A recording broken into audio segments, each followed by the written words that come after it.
everyone, welcome back to my channel. I am Khushi and you are watching Khushi Interacts. Today we are going to continue with the second part of the chapter of French Revolution for 9th standard. This is the second session and I'll try my best to complete this chapter in this session itself. Today we have some notes with us. We are not going to read it from the NCERT book because it takes very long, but you must do it once at least. तो हम देखते हैं हमने पिछले session में कहाँ तक पढ़ा था. हमने 18th century French society old regime के बारे में पढ़ा था, जहाँ पे फर्स्ट सेकंड और थर्ड एस्टेट डिवाइड कर दिए गए थे. जहाँ पे फर्स्ट और सेकंड एस्टेट जो क्लर्जी और नोबिलिटी थे उनके पास कुछ बर्थ प्रिविलेजेस थे, जो प्रिविलेजेस बाय बर्थ उनको दिए गए थे. उनमें से सबसे बड़ा प्रिविलेज ये था कि उन्हें टैक्स पेमेंट से एग्जेम्प्ट कर दिया गया था. और भी बहुत सारे, जैसे उन्हें राइट टू एजुकेशन था और बहुत सारी चीज़ें. थर्ड एस्टेट में क्या थे, 90% ऑफ द पॉपुलेशन थी थर्ड एस्टेट में, लेकिन उनको ही टैक्स पेमेंट करना पड़ता था. उनके साथ बहुत ही ज़्यादा इनजस्टिस होती थी. उसके बाद हमने ओल्ड रिजिम के बारे में पढ़ा, कौन से टैक्स उनसे लिए जाते थे. चर्च उनसे अलग टैक्स लेता था. उसके बाद डायरेक्ट टैक्स टेली के नाम पे होता था और फिर उनके ऊपर बहुत ज़्यादा स्ट्रगल करते थे वो अपने सर्वाइवल के लिए. और फाइनली एक सिचुएशन ऐसी आ गई जब उनके पास हुआ सबसिस्टेंस क्राइसिस. अब ये जो कंडीशन है सबसिस्टेंस क्राइसिस, ये क्या होता है? An extreme situation where the basic means of livelihood और सर्वाइवल आर एंडेंजर्ड.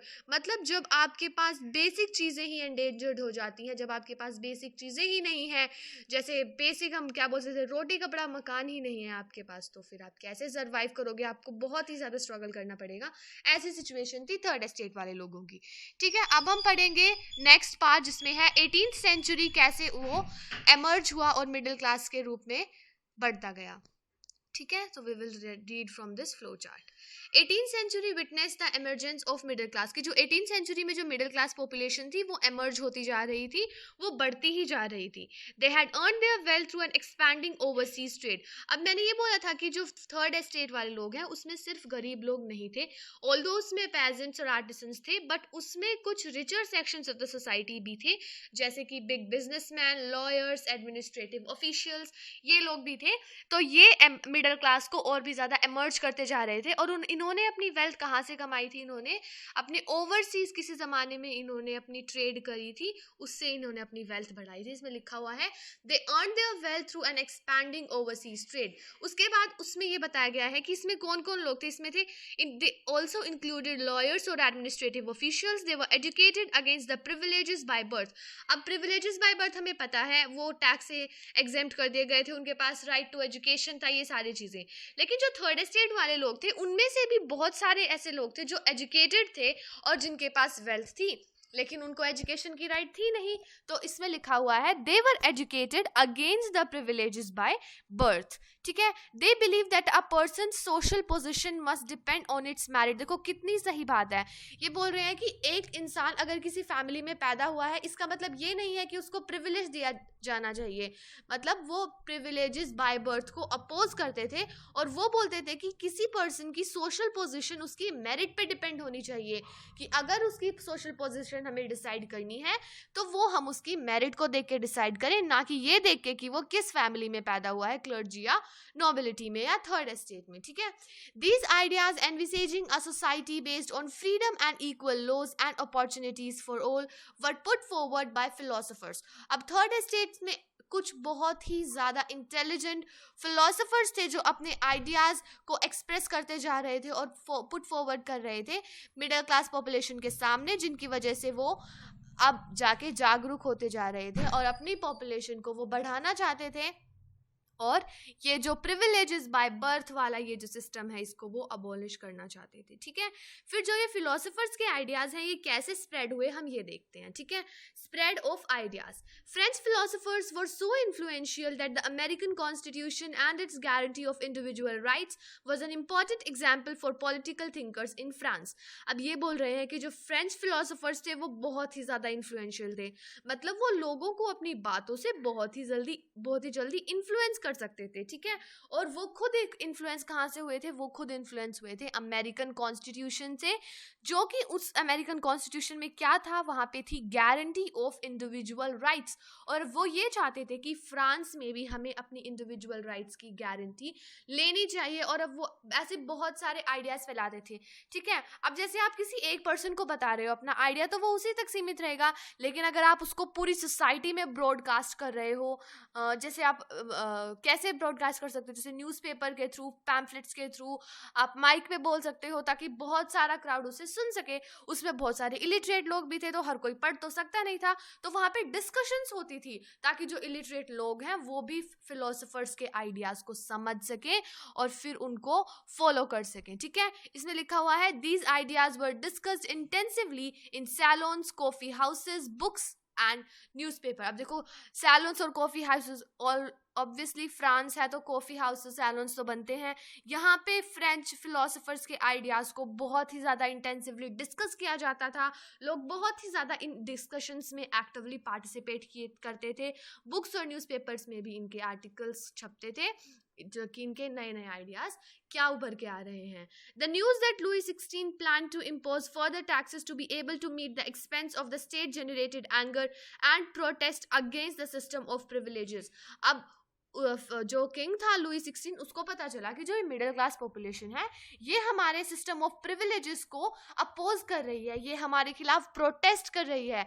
तो उसने एक तरीके से बदला लेने के लिए और अपने एक्सपेंसेस को मीट करने के लिए, अपने एक्सपेंसेस को अच्छी तरह से पूरा करने के लिए उसने क्या किया, उन्होंने और भी ज्यादा उसके ऊपर टैक्स इंपोज कर दिया। और कुछ तो करता नहीं था वो लुई 16 किंग था जो, तो राजा साहब बस क्या करते थे, वो बस टैक्स ही बढ़ाते जाते थे मिडिल क्लास पॉपुलेशन के ऊपर, ताकि वो और भी ज्यादा स्ट्रगल टू सर्वाइव करे, ठीक है। उसके बाद हमने डिस्कस किया है आइडियाज ऑफ फिलोसोफर्स। कौन से फिलोसोफर्स थे, 3 फिलोसोफर्स का नाम यहाँ पे मेंशन है, जॉन लॉक, रूसो और मॉन्टेस्क्यू, ठीक है। जॉन लॉक ने क्या किया था, इसकी टू ट्रीटीज ऑफ गवर्नमेंट ने इन्होंने लिखा था कि he rejected doctrine of the divine and absolute right of the monarch. Monarch मतलब जो किंग का रूल होता है, ये बोलते हैं कि जो doctrine of the divine and absolute right of the monarch है, इसको हम रिजेक्ट करते हैं, इसको हमें रिजेक्ट करना चाहिए।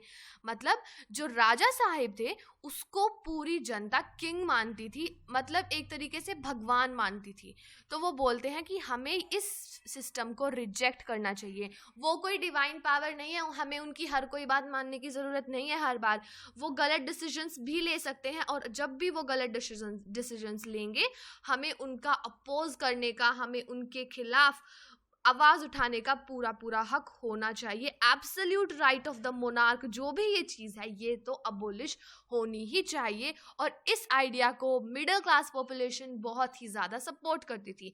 जो सेकंड फिलोसोफर्स थे वो थे रूसो, इसको रूसो की प्रोनाउंसिएशन इसकी रूसो है।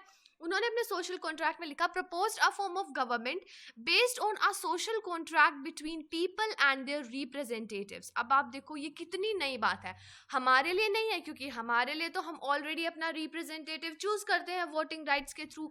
लेकिन उस जमाने में फ्रांस में जब किंग को ही भगवान का दर्जा दिया जाता था, किंग को डिवाइन पावर माना जाता था कि जो भी किंग बोलेगा वो ही पत्थर की लकीर है, उसको कोई अपोज कर ही नहीं सकता। उस टाइम पे रूसो ने बोला कि किंग को एब्सोल्यूट पावर नहीं होनी चाहिए, इंस्टेड हमें एक सोशल कॉन्ट्रैक्ट एस्टैब्लिश करना चाहिए जिसमें लोग खुद अपना रिप्रेजेंटेटिव चूज करेंगे। ऐसा नहीं है कि राजा का बेटा ही राजा बनेगा, मतलब जैसे किंग है तो उसका जो आगे की जनरेशन है वो ही किंग बनेगा, ये नहीं होना चाहिए। ये भी एक तरीके का बाय बर्थ प्रिविलेज ही हो गया। तो वो उसको अपोज करते थे और वो बोलते थे कि हमें खुद अपना किंग चूज करने का, अपना लीडर चूज करने का राइट होना चाहिए। ये हमारे लिए नई बात नहीं है, लेकिन उस टाइम में फ्रांस के लिए ये बहुत ही ज़्यादा नई बात थी और लोग बहुत ही ज़्यादा एक्साइटेड थे इसे सुन के। थर्ड फिलोसोफर जिनके बारे में कहा गया है वो है Montesquieu. The spirit of the laws proposed a division of power within the government between the judiciary, the legislative and the executive. ये हमारे कंट्री में है, लेकिन उस टाइम फ्रांस में नहीं था। तो मॉन्टेस्क्यू ने ये आइडिया दिया कि हमारे सोसाइटी में डिवीजन का पावर का डिवीजन होना चाहिए। ये नहीं है कि एक किंग है, उसी के पास सारी पावर्स है, चाहे वो गलत फैसला ले सही फैसला ले वो हमें मानना पड़ेगा, ऐसा कुछ नहीं होना चाहिए। हमें 3 पावर्स डिवाइड करनी है, जुडिशरी, लेजिस्लेटिव और एग्जीक्यूटिव, और फिर वो अपनी पावर्स को डिसाइड करेंगे और तब हमारा अच्छी तरह से कॉन्स्टिट्यूशन चल पाएगा, हमारा अब अच्छे तरह से रह पाएंगे अपने खुद के देश में। उसके बाद आता है the outbreak of the revolution, कि रेवोल्यूशन का असली आउटब्रेक हम क्या मान सकते हैं। हमने ये बिल्कुल शुरुआत में, चैप्टर के शुरुआत में पढ़ा था कि कैसे प्रोटेस्ट किए थे लोगों ने और बेस्टिल प्रिजन को उन्होंने बिल्कुल डिस्ट्रॉय कर दिया था, ठीक है। यहाँ था आउटब्रेक ऑफ द रेवोल्यूशन, ठीक है। अब ये देखो इसमें क्या लिखा है कि Louis 16 had to increase taxes because of the financial status of France during that time, ठीक है। ये बोल रहे हैं कि लुई 16 क्या करता था, तुम यही सोच लो, लुई 16 बस टैक्स ही इंक्रीज करता था और कुछ नहीं किया उसने। In France of the old regime the monarch did not have the power to impose taxes according to his will alone. अब ये बोल रहे हैं कि जो मोनार्क थी उसको अपनी मर्जी के हिसाब से टैक्स इम्पोज नहीं कर सकता था, वो उसको एक एस्टेट्स जनरल की मीटिंग बनानी पड़ती थी, जिनकी परमिशन लेके, ठीक है, जिनके साथ डिस्कशन करके ही वो बाद में अपना टैक्स बढ़ाने के ऊपर बात कर सकते हैं, ठीक है। तो वो जब भी टैक्स इंक्रीज करते थे, जब भी वो टैक्स इम्पोज करते थे, वो क्या बुलाते थे, एस्टेट्स जनरल की मीटिंग बुलाते थे और उसके बाद नए टैक्सेस का प्रपोजल सुना देते थे, ठीक है। The estates general was a political body to which the 3 estates send their representatives respectively. अब यहाँ पे जब एस्टेट जनरल की मीटिंग हुई, अब आप देखो ये एस्टेट जनरल की मीटिंग ना बहुत ही ज़्यादा इमरजेंसी काइंड ऑफ मीटिंग है, ये बहुत ही कम होती है, ठीक है। तो वहाँ पे उस टाइम पे एस्टेट जनरल की मीटिंग हुई जो लास्ट टाइम 1614 में हुई थी। आप देखो कितने सालों पहले हुई थी ये मीटिंग, और आज ऐसी नौबत आ गई कि एस्टेट जनरल की मीटिंग को बुलाना ही पड़ेगा। तो अब एस्टेट जनरल की पॉलिटिकल बॉडी वाली मीटिंग को बुलाया गया और उन्होंने बोला कि हर कोई एस्टेट अपने अपने रिप्रेजेंटेटिव भेजेगा, ठीक है। The monarch alone could not decide when to call a meeting of this body. The monarch could alone decide, तो मोनार्क था उस टाइम का, वो डिसाइड कर सकता था कि हमें कब ऐसी सिचुएशन आ जाए कि हमें ये मीटिंग बुलानी पड़े। तो इसी टाइम मोनार्क ने अपने एस्टेट जनरल जो पॉलिटिकल बॉडी थी वो बुलाया, उसकी मीटिंग बुलाई, ठीक है। उसके बाद हम डिस्कस कर रहे हैं पॉलिटिकल क्लब्स के बारे में। 5 मई 1789 को लुई 16 ने असेंबली बुलाई एस्टेट्स जनरल की, जो कि जिस मीटिंग के बारे में हम अभी बात कर रहे थे, ठीक है, जो 1614 में बुलाई गई थी पहले, और आज ऐसी नौबत आ गई कि हमें ये मीटिंग बुलानी ही पड़ी। तो उन्होंने क्या बोला कि जो फर्स्ट और सेकंड एस्टेट और थर्ड एस्टेट वाले लोग हैं वो अपने अपने रिप्रेजेंटेटिव्स भेजेंगे, ठीक है। लेकिन आप ये सोचो, तो थर्ड एस्टेट है, उसके पास तो 90% ऑफ द पॉपुलेशन है, तो वो भी अपने कुछ रिप्रेजेंटेटिव भेजेंगे और इक्वली फर्स्ट और सेकंड एस्टेट भी रिप्रेजेंटेटिव भेजेंगे, ये तो सही बात है नहीं, ठीक है।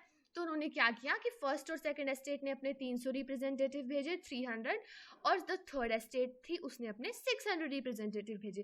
फिर भी ये सही नहीं था क्योंकि third estate already 90% of the population comprise करती थी, ठीक है। चलो इतना तो ठीक है, लेकिन उनका वोटिंग सिस्टम बताऊं कैसा था। उन्होंने ये डिसाइड किया कि जो फर्स्ट एस्टेट है उसका 1 वोट, सेकंड एस्टेट है उसका 1 वोट, और थर्ड एस्टेट है उसका 1 वोट। उसके बाद जो भी ज़्यादा होगा उसके हिसाब से हम डिसाइड करेंगे कि टैक्स हमें इम्पोज करना है या नहीं। ये कितना अनफेयर था आप ये सोचो, क्योंकि फर्स्ट और सेकंड एस्टेट का वोट तो इक्वली होगा, क्योंकि वो बोलेंगे कि तुम टैक्स इंक्रीज कर दो, क्योंकि उन्हें क्या पेमेंट करनी है टैक्स की, वो तो ऑलरेडी प्रिविलेज्ड है। और थर्ड एस्टेट के 1 नो से क्या होने वाला है, फिर भी इसलिए वो बोल रहे थे कि ये बहुत ही ज़्यादा अनफेयर सिस्टम हुआ था। The third estate was representative bye it's more prosperous and educated members. अब ये बोल रहे हैं कि थर्ड एस्टेट वाले लोगों ने 600 मेंबर्स भेजे, वो सबसे ज़्यादा प्रॉस्परस और एजुकेटेड मेंबर्स थे जो मीटिंग में गए थे थर्ड एस्टेट के, क्योंकि उन्हें अपने बेस्ट पीपल सेलेक्ट करके भेजने था ताकि वो एक फेयर डिसीजन लेके आ सके एस्टेट जनरल की असेंबली में से, ठीक है। They demanded that voting now be conducted where each member would have 1 vote. अब जो थर्ड एस्टेट वाले लोग थे जो कि बहुत ही अच्छे तरह से एजुकेटेड थे और प्रॉस्परस थे, उन्हें ये सिस्टम बहुत ही ज़्यादा अनफेयर लगा और उन्होंने बोला कि हम ये सिस्टम फॉलो नहीं करेंगे, आप ये कहो कि each member should have 1 vote, हर एक बंदे के पास 1 वोट होनी चाहिए, जैसा कि अब होता है। लेकिन उस टाइम पे बोला कि नहीं, फर्स्ट एस्टेट पूरे 300 लोगों का 1 वोट, सेकंड एस्टेट 300 लोगों का 1 वोट और थर्ड एस्टेट 600 लोगों का 1 वोट। ये बहुत ही ज़्यादा अनफेयर लगा, तो थर्ड एस्टेट ने बोला कि हमें चाहिए each member 1 vote. Proposal rejected by the king, जैसा हमने एक्सपेक्ट किया था। लुई 16 क्या ही कर सकता, उसने प्रपोजल रिजेक्ट कर दिया। तो फिर थर्ड एस्टेट वाले लोगों ने क्या किया, वो वहां रुके ही नहीं, they walked out of the assembly in protest. अब उन्होंने जाके अपना प्रोटेस्ट करना चालू कर दिया और वो उस असेंबली से निकल गए, ठीक है। फिर उन्होंने क्या किया, उन्होंने अपनी खुद की एक यूनियन बनाई, ठीक है। Peasants, artisans and women were denied to enter into the assembly. अब यहाँ पे देखो, जो थोड़े गरीब लोग हैं, जो थोड़े lower section of the society है, उसको तो अभी भी डिनाइल फेस करना पड़ ही रहा है, चाहे तो थर्ड एस्टेट ग्रो हो रही हो, चाहे मिडिल क्लास पॉपुलेशन भी ग्रो हो रही हो। लेकिन जो पेजेंट्स, आर्टिसंस और विमेन है, उनको हमेशा अनफेयर ट्रीटमेंट मिलता है, ठीक है। However their grievances and demands were listed in some 40,000 letters which the representatives had brought with them. अब ये बोल रहे थे कि जो 600 लोग गए थे, उसमें पेजेंट्स, आर्टिसंस, विमेन कोई भी नहीं था, लेकिन उनके जो ग्रीवियंसेस थे, उनकी जो डिमांड्स थी, उनकी जो प्रॉब्लम्स थी, जो उनको ठीक करवानी थी गवर्नमेंट से कह के, वो उन्होंने कुछ 40,000 लेटर्स में लिख के भेजी थी उन 600 रिप्रेजेंटेटिव्स के साथ। लेकिन तुम्हें लगता है किसी ने वो लेटर्स पढ़े होंगे? वो तो उनको वोटिंग राइट भी नहीं दे पाई, इसलिए तो वो असेंबली से बाहर निकल गए। The representatives of the third estate viewed themselves as spokesman for the whole French nation. अब ये लोग बन गए रिवोल्यूशनरीज, ये बोल रहे हैं कि हम बनेंगे स्पोक्समैन पूरे फ्रेंच नेशन के लिए और हम जस्टिस दिलाएंगे सभी लोगों को। तो ये अपने आप को देखने लगे as a spokesman for the whole French nation. On 20th June, they assembled in the hall of indoor tennis court in the ground of Versailles. अब ये जगह आपको याद रखनी है, वर्साइल्स के इंडोर टेनिस कोर्ट, मतलब टेनिस कोर्ट इंडोर ही होता है मोस्ट ऑफ द टाइम्स, तो टेनिस कोर्ट में वो असेंबल हुए और उन्होंने खुद को एक नेशनल असेंबली घोषित कर दिया। वो बोले कि हम किसी भी और मोनार्क का अब हम साथ नहीं दे रहे हैं, हम अपनी खुद की नेशनल असेंबली बनाएंगे और हमारा खुद का नेशनल असेंबली है, हम खुद अपने रूल्स बनाएंगे, खुद ही उनको फॉलो करेंगे, हमें किसी किंग की जरूरत है नहीं। लेकिन उनकी बात कौन मानता था? किसी ने नहीं मानी, ना ही राजा ने मानी, ठीक है। उसके बाद उन्होंने क्या किया, पहले हम देखते हैं टेनिस कोर्ट ओथ क्या हुई थी। दे वॉन्ट डिस्पर्स होगा यहाँ पे until they draft a constitution for France to limit the powers of the monarch. अब ये बोले कि हम इस नेशनल असेंबली से तब तक नहीं जाएंगे जब तक हम मोनार्क की एब्सोल्यूट पावर को खत्म नहीं कर देते, और हम फ्रांस का एक अलग से कॉन्स्टिट्यूशन नहीं बनाएंगे जब तक हम यहाँ से नहीं जाएंगे। जो ये इन्होंने खुद की एक खुद की एक असेंबली बनाई थी, नेशनल असेंबली, इसमें बोले कि हम मोनार्क की पावर को रिस्ट्रिक्ट करेंगे और अपना अलग से कॉन्स्टिट्यूशन बनाएंगे जहाँ पे सबको इक्वल राइट्स होगी, ठीक है। अब उसके बाद उसमें उस नेशनल असेंबली में सिर्फ थर्ड एस्टेट के लोग नहीं थे, कुछ फर्स्ट और सेकंड एस्टेट के लोग भी थे जो कि थोड़े से हम्बल थे, जो कि थोड़े मतलब अच्छे लोग थे, हर कोई बुरा नहीं होता है। तो उन्होंने क्या किया, उन्होंने थर्ड एस्टेट वाले लोगों का साथ दिया, और उन दोनों में का नाम क्या है, एक है मिराबियो और एक है अबिसीस। ये दोनों थे फर्स्ट और सेकंड एस्टेट के रिस्पेक्टिवली, ठीक है। और इन्होंने किसका साथ दिया, इन्होंने थर्ड एस्टेट का साथ दिया, ठीक है। जो ये मिराबियो थे ये तो नोबल थे, मतलब ये सेकंड एस्टेट से थे, और एबिसीस थे ये थे प्रीस्ट थे, मतलब ये क्लर्जी मतलब फर्स्ट एस्टेट से थे, ठीक है। Mirabeau boat out a journal and delivered powerful speeches to the crowd assembled at Versailles। अब मिराबियो क्या करते थे, ये भी बहुत ही ज़्यादा अच्छे स्पीकर थे, बहुत ही ज़्यादा इन्फ्लुएंशियल थे। ये अपनी अच्छी अच्छी स्पीचें लिखकर, बहुत ही पावरफुल स्पीचेस लिखकर क्राउड को वो डिलीवर करते थे, ताकि उनमें और भी ज़्यादा एनकरेजमेंट हो, और भी ज़्यादा वो पावरफुल बन जाए। अभी इसी जो कि एक प्रीस्ट थे, उन्होंने एक इन्फ्लुएंशियल पैम्फलेट लिखा था जिसमें लिखा हुआ था व्हाट इज थर्ड एस्टेट। उन्होंने थर्ड एस्टेट को बोला था कि थर्ड एस्टेट है क्या। उसके बाद कंट्री साइड में क्या सिचुएशन थी कि ये सब कब हो रहा, ये सब हो रहा था पैलेस ऑफ वर्साइल्स में, इंडोर टेनिस कोर्ट में हो रहा था ये सारी चीजें। लेकिन उससे बाहर भी तो दुनिया थी, उससे बाहर क्या चल रहा था वो हम देखते हैं। While the National Assembly was busy at Versailles drafting a constitution, the rest of France seethed with turmoil। अब वहाँ पे फ्रांस की बहुत ही ज़्यादा बुरी कंडीशन हुई थी। क्यों? Because a severe winter had meant a bad harvest and the price of bread rose। अब ये बोल रहे हैं कि बहुत ही ज़्यादा सीवियर विंटर हुई उस टाइम पे और इसी वजह से उनका हार्वेस्ट, उनकी खेती सारी ख़राब हो गई। और इसका मतलब अगर आपकी हार्वेस्ट ख़राब हुई है तो ब्रेड के प्राइस ऑब्वियसली इंक्रीज़ होने ही है, जो कि हो गए। तो फिर बेकरी की मतलब वहाँ पे जो उनका स्टेपल फूड था वो ब्रेड ही था, तो सब ब्रेड ही खाते थे, तो वहाँ पे बेकरीज ही चलती थी। तो बेकर्स जो थे वो जो कॉमन मैन हैं उनकी राइट्स को बहुत ही ज़्यादा एक्सप्लॉइट करते थे। उनके पास कुछ राइट्स थी तो नहीं, पर ऐसे ही मतलब वो बहुत ही ज़्यादा उनके साथ बुरा व्यवहार करते थे, उनको लाइनों में खड़ा रखते थे बहुत ही ज़्यादा देर तक, और फिर उनको ब्रेड भी नहीं देते थे, ठीक है। और उन्होंने बहुत ही ज़्यादा अपने होर्डेड सप्लाईज का बहुत ही बुरा फायदा उठाया। After spending hours in long queues at the bakery, crowds of angry women stormed into the shop. अब जो कि विमेन थी उन्हीं के ऊपर था सारा कुछ, अपना घर चलाने का खर्चा, तो वो ही जाके बेकरी के बाहर लाइन लगा के खड़ी होती थी, लेकिन फिर भी उनको ब्रेड नहीं दिया जाता था। तो वो बहुत ही ज़्यादा एजिटेटेड क्राउड, वो वहाँ पे देखो यहाँ पे दिखाया गया है कि जो ये विमेन है ये कैसे बेकरी शॉप के ऊपर हमला कर रही हैं, ठीक है, मतलब एक साथ इकट्ठा होकर। यू कैन सी ये पिक्चर आपको डिस्क्राइब कर देगी। अब उसके बाद फ्रेंच रेवोल्यूशन में क्या इवेंट्स हुए, ये हमने बिल्कुल शुरू में पढ़ा था कि फ्रेंच रेवोल्यूशन का आउटब्रेक क्या हुआ था, कि किंग ने ट्रूप्स को बोला था कि पेरिस में जाओ। फिर 14 जुलाई को जो क्राउड था वो भड़क गया, उसने क्या किया, बेस्टिल प्रिजन को उसने पूरा डिस्ट्रॉय कर दिया। क्यों किया, क्योंकि कंट्री साइड में ऐसे र्यूमर्स थे कि जो किंग है उन्होंने अपने ट्रूप्स को बोला है कि जाके ओपन फायर कर दो सिटीजन्स के ऊपर, ठीक है। इसमें पढ़ते क्या लिखा हुआ है, in the countryside rumours spread that the lords of the manor had hired bands of brigands to destroy the ripe crops.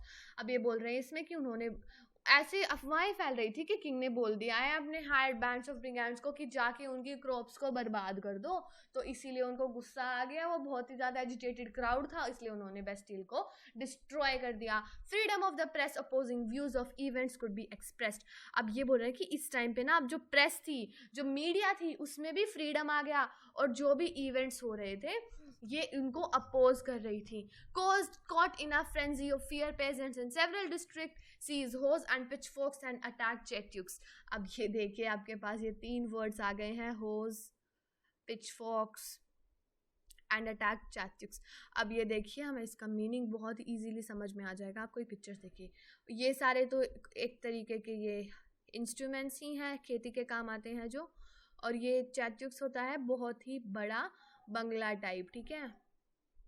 तो उन्होंने वहाँ पे क्या किया पहुँच के, they looted hoarded grain and burn down documents containing records of manorial dues, tax paid to big landlords by small peasants. अब ये बोल रहे हैं कि जहाँ वहाँ पे जितना भी होर्डेड ग्रेन था, जितना भी सामान इकट्ठा हुआ था, जितना भी ग्रेन था, उन्होंने सारा जला डाला। जितने भी रिकॉर्ड्स थे जो जिसमें टैक्स का रिकॉर्ड था, सारा जो लैंडलॉर्ड्स स्मॉल पेजेंट से लेते थे वो भी उन्होंने सारा जला दिया, जला के राख कर दिया। A large number of nobles fled from their homes, many of them migrating to neighboring countries। अब ये जो nobles थे ना, ये काफ़ी डर गए थे इनकी इन हरकतों से, तो उन्होंने क्या किया, कुछ तो डर के भाग गए, दूसरी कंट्रीज में उन्होंने माइग्रेट कर लिया। तो अब देखो कितना ज़्यादा खतरा बन गया था, थर्ड एस्टेट वाले लोग जाग उठे थे और सब कुछ कर रहे थे इनको अपोज करने के लिए। तो फिर लुई 16 परेशान हो गया, क्योंकि सारे जो फर्स्ट और सेकंड एस्टेट वाले लोग हैं और जो लैंडलॉर्ड्स हैं उनको बहुत ही ज़्यादा, वो तो डर के ऑलरेडी देश छोड़ के ही भाग गए थे। तो अब तो लुई 16 को नेशनल असेंबली को रिकॉग्नाइज करना ही पड़ेगा। तो लुई 16 ने फाइनली नेशनल असेंबली को अप्रूव कर दिया, जो कि पहले कहता था क्या नेशनल असेंबली, मैं नहीं मानता किसी नेशनल असेंबली को। आज वो क्या बोलते हैं कि हम फाइनली नेशनल असेंबली को रिकॉग्नाइज करते हैं। ऑन 4 अगस्त 1789 डिक्री पास, मतलब एक ऑफिशियल स्टेटमेंट होती है decree, abolishing the feudal system of obligations and taxes, this was known as the August decree. अब ये देखो नेशनल असेंबली को क्या किया उन्होंने, नेशनल असेंबली को अप्रूव कर दिया, रिकॉग्नाइज कर दिया, और जो भी ये ऑब्लिगेशंस और टैक्सेस थे, फ्यूडल टैक्सेस थे, उनको अबोलिश कर दिया, उनको खत्म ही कर दिया। Members of the clergy to were force to give up their privileges. अब जो क्लर्जी वाले लोग थे उनको भी अपने प्रिविलेजेस छोड़ने पड़े जो उनको बाय बर्थ मिले थे। उसके बाद जो लैंड वाले जो चर्च वाले टैक्सेस थे, टीथ और टेली, उनको भी अबॉलिश कर दिया गया। As a result the government acquired assets worth at least 2 billion livres. अब ये जब ये सब कुछ हटा दिया गया ना, तो इतना कुछ इकट्ठा हुआ गवर्नमेंट के पास 2 बिलियन लिवर्स के अमाउंट का उनके पास पैसा, एसेट इकट्ठा हुआ, पैसा नहीं बोल सकते, एसेट इकट्ठा हुआ, और उससे ना अब वो अपना सारा कर्जा चुका सकते थे, ठीक है, बहुत इजीली। तो अब ये देखो कि थर्ड एस्टेट ने ये सारा रिवोल्ट, ये सारा रिवोल्यूशन करके कितना बढ़िया काम किया, गवर्नमेंट को ही फायदा हुआ है, लेकिन फर्स्ट और सेकंड एस्टेट वाले लोग दुख मना रहे थे क्योंकि उनके सारे के सारे प्रिविलेजेस अब हट चुके थे, ठीक है। अब क्या हुआ, France becomes a constitutional monarchy. पहले क्या था कि सिर्फ मोनार्क का पावर चलता था, किंग का पावर चलता था, अब फ्रांस को कॉन्स्टिट्यूशनल मोनार्की बना दिया गया। कैसे, 1791 में एक कॉन्स्टिट्यूशन ड्राफ्ट हुआ जो नेशनल असेंबली ने कंप्लीट किया था, ठीक है। उनके ऑब्जेक्टिव क्या थे कि we will limit the powers of the monarch, कि जो राजा की जो ये एब्सोल्यूट पावर है ना, इसको हम लिमिट करेंगे, ठीक है, जो कि हमारे वन ऑफ द फिलोसोफर्स ने बोला था ना कि we will limit the absolute and divine power of the monarch. उसके बाद जो मॉन्टेस्क्यू ने बोला था लेजिस्लेटर, एग्जीक्यूटिव, जुडिशरी की हम division of power, separation of power करेंगे, ये भी उन्होंने अप्लाई कर दिया। देखो फिलोसोफर्स के आइडियाज ही चल रहे हैं यहाँ पे। पहले क्या था, मोनार्की थी, absolute rule of the king था, ठीक है। उसके बाद क्या हुआ, पहले क्या थी, मोनार्की थी हमारे पास और absolute rule of the king था। उसके बाद क्या हो गया, limited powers of the king है और क्या है, कॉन्स्टिट्यूशन है। अब किसी के साथ भी हम इनजस्टिस नहीं होने देंगे, उनके कहने का मतलब ये था। अब क्या होता था इसमें होता था कि ये कैसे इलेक्ट हुए। देखो ये पैसिव और एक्टिव सिटीजन्स है ना, ये हम अगली स्लाइड में पढ़ेंगे। इसके बाद आप देखो एक्टिव सिटीजन्स थे वो ही वोट कर सकते थे, जो पैसिव सिटीजन्स थे उनको वोटिंग राइट्स नहीं दी जाती थी। बेशक कॉन्स्टिट्यूशन बन गया हो, लेकिन फिर भी कुछ सेक्शंस तो ऐसे थे सोसाइटी के जिनको सफर करना ही पड़ता था। सबसे ज्यादा तो कौन, विमेन, उनको तो लास्ट तक सफर करना पड़ा था, और सिर्फ फ्रांस में नहीं, बहुत सारी दूसरी कंट्रीज में भी, ठीक है। और जो लैंडलेस लेबर्स, पेजेंट्स, आर्टिजन्स, जो छोटे लोग थे उनको भी सफर करना पड़ता था। लेकिन एक जैकोबिन क्लब बना था, उसकी वजह से उन सब की तो राइट्स मिल गई थी, लेकिन वीमेन तो फिर भी सफर करती ही थी, ठीक है। तो यहाँ पे आते हैं हम, ठीक है। एक्टिव सिटीजन्स में क्या था, they were entitled to vote about 4 million of a population of 28 million, ठीक है। इन्होंने इलेक्ट किया 50,000 मैन को। फिर इन 50,000 मैन ने किसको इलेक्ट किया, 745 मेंबर्स को इलेक्ट किया नेशनल असेंबली वाले लोगों ने, ठीक है। उसके बाद यही एग्जीक्यूटिव और यही एक्टिव सिटीजन्स किसको वोट करते थे, जुडिशरी, मतलब जज बनाते थे, ठीक है। और यही फिर सारे मिनिस्टर्स और किंग, ये सारा कंट्रोल फिर एस्टेब्लिश हो गया। अब किसी के पास एब्सोल्यूट पावर है नहीं, लिमिटेड पावर्स है मोनार्क के पास, और क्या है, हमारा बढ़िया सा एक कॉन्स्टिट्यूशन बन चुका था।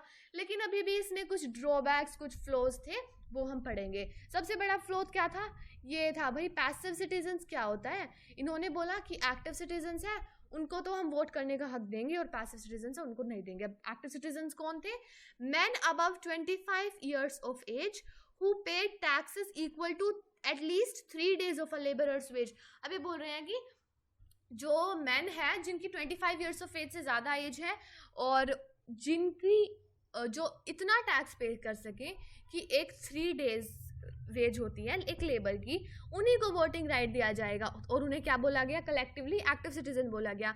और पैसिव सिटीजन कौन थे, जो भी इस कैटेगरी में नहीं आते थे, जो बच गए, विमेन बच गई, और रिमेनिंग मैन जो कि थोड़े पुअर थे, जो इतना टैक्स पे नहीं कर सकते थे, जो 3 days of a labourers wage के इक्वल हो, उनको कोई भी वोटिंग राइट नहीं दी गई, उनको सफरेज नहीं दी गई। और सफरेज एक नया वर्ड है, और सफरेज का क्या मतलब होता है, राइट टू वोट, ठीक है। उसके बाद इन्होंने क्या किया, इन्होंने एक अपना कॉन्स्टिट्यूशन ड्राफ्ट किया, ठीक है, डिक्लेरेशन ऑफ द कॉन्स्टिट्यूशन। इन्होंने यहाँ पे क्या इसको नाम दिया, declaration of the rights of man and citizen. यहाँ पे भी देखो ना आप, यहाँ पे क्या लिखा गया है, rights of man and citizen. MEN man नहीं है, MAN मैन है, यहाँ पे वुमेन नहीं है। राइट्स क्या थी, राइट्स तो काफ़ी बढ़िया बढ़िया दी गई थी इनको, बढ़िया सी राइट्स दी गई थी। राइट टू लाइफ दिया गया था इनको, फ्रीडम ऑफ स्पीच दिया गया था कि अपने ओपिनियंस अच्छी तरह से बोल सकते हैं, फ्रीडम ऑफ ओपिनियन, और इक्वालिटी बिफोर लॉ, कि लॉ के सामने भाई सब इक्वल है, चाहे कोई भी हो वो। Or these were established as natural and inalienable rights. It means that they belong to each human being by birth and could not be taken away, and it was the duty of the state to protect each citizen's natural right. अब ये बोल रहे हैं कि ये right थी और इसको कोई भी हमारे खिलाफ यूज नहीं कर सकता था, और ये सबकी राइट थी। और अगर कोई भी इनकी राइट्स को एक्सप्लॉइट करता था तो फिर स्टेट उसको पनिश करती थी, ठीक है, जो कि सिस्टम बनाया गया था लेजिस्लेटिव एग्जीक्यूटिव जुडिशरी का, ठीक है। उसके बाद क्या था, France abolishes monarchy and becomes a republic. अब हमने क्या पढ़ा था अभी तक कि मोनार्क था लेकिन उसके लिमिटेड पावर्स थे प्लस एक कॉन्स्टिट्यूशन था, लेकिन अब यहाँ पे देखो कितनी अच्छी बात चल रही है। अब ये बोल रहे हैं कि फ्रांस ने मोनार्की को पूरा ही अबोलिश कर दिया और वो रिपब्लिक बन गए, ठीक है। Louis 16 entered into secret negotiations with the king of Persia. अब ये बोल रहे हैं कि जो लुई 16 थे वो कुछ सीक्रेट नेगोशिएशंस में एंटर हुए, लेकिन उससे पहले किंग कुछ कर पाते। The national assembly voted in April 1792 to declare war against Prussia and Austria. अब यहाँ पे एक वॉर हो गई, किंग कुछ कर पाते उससे पहले ही। और फिर फ्रेंच पीपल का क्या रिएक्शन था उस वॉर के थ्रू, वो बोले कि thousands of volunteers join the army. अब वो इस वॉर का सपोर्ट कर रहे थे, वॉलंटियर्स जा रहे थे आर्मी में, और फ्रेंच लोगों को क्या लगा कि ये जो वॉर है ये दो किंगडम के बीच में नहीं है, ये दो राजाओं के बीच में नहीं है, लेकिन ये वॉर है poor people against the king and the aristocrats, कि जो ये किंग है जो अपनी एब्सोल्यूट पावर चलाते हैं ऑल ओवर यूरोप, इसकी हमें अपोज करना है। ये जो वॉर है ये हमारे लिए है, ठीक है।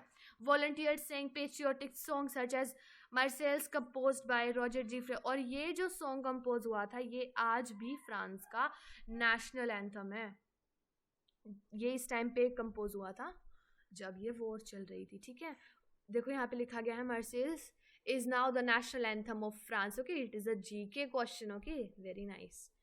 The revolutionary wars brought losses and economic difficulties to the people.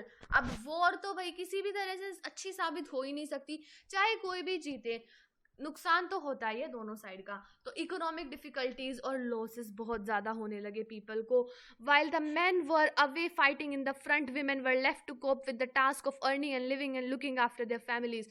Man तो लड़ रहे थे, ठीक है, जाके वॉर में, लेकिन ये मतलब नहीं है कि विमेन घर पे आराम से बैठी हुई थी, उनको भी बहुत ज़्यादा स्ट्रगल करना पड़ रहा था सर्वाइव करने के लिए, अपने टास्क को पूरा करने के लिए, अपनी लिविंग अर्न करने के लिए और अपनी फैमिलीज का ध्यान रखने के लिए, ठीक है। Large sections of the population were convinced that the revolution had to be carried further as the constitution of 1791 gave political rights only to the richer sections of the society. अब ये बोले कॉन्स्टिट्यूशन तो बन गया, लेकिन ये constitution पूरी तरीके से सही तो है नहीं, क्योंकि यहाँ पे राइट्स किसको दी गई है, रिचर सेक्शंस को ही दी गई है राइट, जो पुअर सेक्शंस है उनको तो दी ही नहीं गई। तो हमें एक खुद से नया एक चीज़ बनाना पड़ेगा। तो जो भी ये पुअर लोग रह गए थे, जैसे पेजेंट्स हो गए, आर्टिसंस हो गए, इन्होंने अपना अलग से क्लब बना लिया। अब देखो भाई बहुत सारे रिवोल्ट्स होते जा रहे हैं फ्रांस में, एक चीज़ से काम नहीं चलेगा, बहुत सारे छोटे छोटे रिवोल्यूशन हो रहे हैं, उसके बाद जाके पूरा कंबाइंड फ्रेंच रिवोल्यूशन बनता है। तो यहाँ पे एक पॉलिटिकल क्लब एस्टैब्लिश किया जो थोड़े weaker sections of the society थी उन्होंने, और उन्होंने क्या बोला, जेकोबिन क्लब उसको बोला गया। ये सबसे ज़्यादा सक्सेसफुल क्लब था फ्रांस में, ठीक है। Political clubs became an important rallying point for people who wished to discuss government policies and plan their own forms of action. अब ये बोल रहे हैं कि वो लोग थे वो खुद ही अपने कॉन्स्टिट्यूशन को ड्राफ्ट करने की सोच रहे थे, और वो बोल रहे कि जो ये वीकर सेक्शंस ऑफ सोसाइटी है इनको भी राइट्स मिलने चाहिए। इसका ये मतलब नहीं है कि वो थोड़े से गरीब है तो उनको राइट्स नहीं मिलेंगे, ठीक है। ये सारा जैकोबिन क्लब का ही सीन है। Women too who had been active throughout this period formed their own clubs. अब इस जैकोबिन क्लब में कौन थे, वीकर सेक्शंस तो थे, लेकिन विमेन तो फिर भी नहीं थी, तो विमेन फिर भी पीछे छूट गई, लेकिन इन्होंने अपने आप को पीछे रहने नहीं दिया। बहुत सारी विमेन ऐसी थी जो एक्टिवली पार्टिसिपेट कर रही थी और अपने खुद के क्लब्स बना रही थी। जब जैकोबिन क्लब बन सकता है तो विमेन का क्लब क्यों नहीं बन सकता, और उन्होंने एक क्लब नहीं बनाया भाई, वो तो सबसे आगे थे, उन्होंने बहुत सारे क्लब्स बनाए, शायद 52 थे, इसके बारे में हम आगे स्लाइड्स में डिस्कस करेंगे, ठीक है। पहले हम जैकोबिन क्लब के बारे में समझते हैं क्योंकि ये बहुत ही इंपॉर्टेंट है और बहुत ही सक्सेसफुल क्लब था ये फ्रेंच सोसाइटी का, ठीक है। Members from the less prosperous sections of the society ने बनाया था ये क्लब, जिसमें कौन थे, स्मॉल शॉपकीपर्स थे, आर्टिसंस थे, शू मेकर्स थे, पेस्ट्री कुक्स थे, ये सारे लोग थे इसमें। इनकी देखो फ्रांस है ना बहुत ही ज़्यादा रॉयल टाइप का किंगडम था, ठीक है, तो वहाँ की जो ड्रेसिंग सेंस थी ना वो बहुत रॉयल थी। तो इन्होंने जैकोबिन क्लब ने क्या किया, इन्होंने ना अपनी ड्रेसिंग सेंस को बदल दिया, बहुत ही वियर्ड तरीके से ये ड्रेस होने लगे ताकि इनको अलग से ही पहचाना जाए। क्या पहनते थे ये, striped trousers to set themselves apart by fashionable sections of the society. ये अपने स्ट्राइप्ड ट्राउजर पहनते थे, और उनका लीडर कौन था, मैक्सिमिलियन रॉबर्ट्सपियर, ये इनका लीडर था, किसका, जेकोबिन क्लब का लीडर था ये देखो इनकी ड्रेसिंग से दिखा, ये रेड कैप पहनते थे जो लिबर्टी सिंबलाइज करता था, जो आज़ादी सिंबलाइज करता था। और सैंस क्लोटोस, ये जो नी पे कुछ होते हैं ना, नी ब्रीचेस होते हैं, वो पहनते थे ताकि ये अपनी ड्रेसिंग सेंस को अलग कर सकें, ठीक है। They were known as sans culottes those without knee breeches. अब देखो जो बड़े सेक्शंस थे, जो अमीर सेक्शंस थे ना, वो बहुत ही ज़्यादा ओवर ड्रेस करते थे, तो वो अपनी ट्राउजर्स के ऊपर भी कुछ नी पे ब्रीचेस टाइप लगाते थे, मतलब एक क्या बोल सकते हैं, एक टाइप का पैच होता होगा, ठीक है, उस टाइप का वो लगाते थे। तो जो ये जैकोबिन क्लब वाले दो लोग थे, ये नहीं लगाते थे, तो इनको बोला जाता था sans culottes, means those without knee breeches. और ये रेड कैप पहनते थे जो लिबर्टी को सिंबलाइज करता था। 1792 में जैकोबिन्स क्लब ने एक रिबेलियन प्लान किया जो कि लार्ज नंबर ऑफ पैरिसन्स ने लीड किया। अगस्त 10 में इन्होंने Tuileries massacred and king's guard held the king as a hostage. इन्होंने फिर क्या किया, इन्होंने जो लुई 16 जो किंग था ना, उसको ही हॉस्टेज बना लिया, क्योंकि वो ही इनके साथ नाइंसाफी कर रहा था। Later the assembly voted to imprison the royal family. उसके बाद जो नेशनल असेंबली थी ना थर्ड एस्टेट की, उसने बोला कि हम तो पूरी रॉयल फैमिली को ही जेल में डाल रहे हैं। उसके बाद उन्होंने पूरी रॉयल फैमिली को जेल में डाल दिया और सारी रॉयल फैमिली को इम्प्रिजन कर दिया, ठीक है। उसके बाद वोटिंग राइट्स हुई।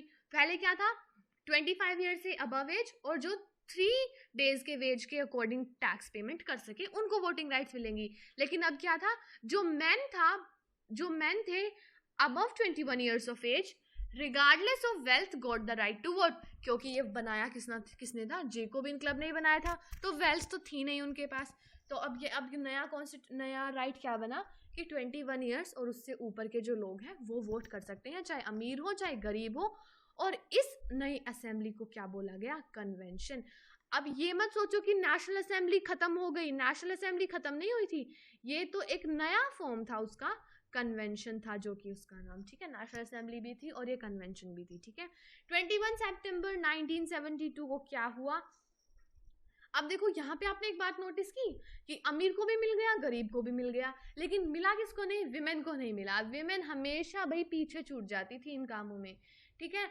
यहाँ पे क्या है, मेल सफरेज ओनली। सफरेज मैंने बोला था आपको क्या होता है, राइट टू वोट, तो मेल्स को ही मिलता था, चाहे अमीर हो चाहे गरीब हो, 21 ईयर्स एंड अबव की एज को, ठीक है। 21 सितंबर को क्या हुआ, मोनार्की पूरी एबोलिश कर दी गई और फ्रांस को क्या बोल दिया गया, भाई फ्रांस तो रिपब्लिक है, पूरा कॉन्स्टिट्यूशन का ही चलेगा, पूरा नेशनल असेंबली और कन्वेंशन की ही बातें चलेंगी, कोई मोनार्क कोई किंग नहीं है, क्योंकि किंग को तो जेल में डाल दिया था। रिपब्लिक क्या होता है, republic is a form of government where the people elect the government including the head of the government, ठीक है। मतलब जो लोग हैं वो खुद वोटिंग करके अपने रिप्रेजेंटेटिव्स को इलेक्ट करते थे। उसके बाद जो राजा था उसको जेल में डाला था, उसका क्या हाल हुआ ये देखिए, आप पिक्चर में देख ही सकते हो। Louis 16 was sentenced to death by a court on the charge of treason। अब ये चार्ज ऑफ ट्रेजन मतलब अपने देश को धोखा देने के लिए, एक तरीके से देशद्रोही बोल सकते हैं, इसके चार्ज में उसको सेंटेंस टू डेथ, उसको मार दिया गया। और ये देखो कितने सारे लोग इकट्ठा हुए हैं राजा को मरते हुए देखने के लिए, ठीक है। तो राजा को मार दिया गया। 21 जनवरी 1793 को ही was executed publicly at the palace de la Concorde. यहाँ पे इसको एग्जीक्यूट कर दिया गया, मतलब मार दिया गया। The queen Marie Antoinette met with the same fate shortly after. और फिर उसके बाद उसकी क्वीन का भी यही हाल हुआ, ठीक है। अब ये तो मार दिया गया, किंग मार दिया गया, क्वीन मार दी गई और उसके जो भी फैमिली वाले थे उनको इम्प्रिजनमेंट हो चुकी थी। उसके बाद लोगों ने अपने वोटिंग करके लोग इलेक्ट किया अपने खुद के रिप्रेजेंटेटिव को। लेकिन भाई फ्रांस में खुशी आ ही नहीं रही थी। फ्रांस में दोबारा से उन्होंने रेन ऑफ टेरर खुद एस्टैब्लिश कर दिया, खुद लोगों ने ही रेन ऑफ टेरर बना दिया। आज भी आप जाके फ्रांस की हिस्ट्री पढ़ोगे ना,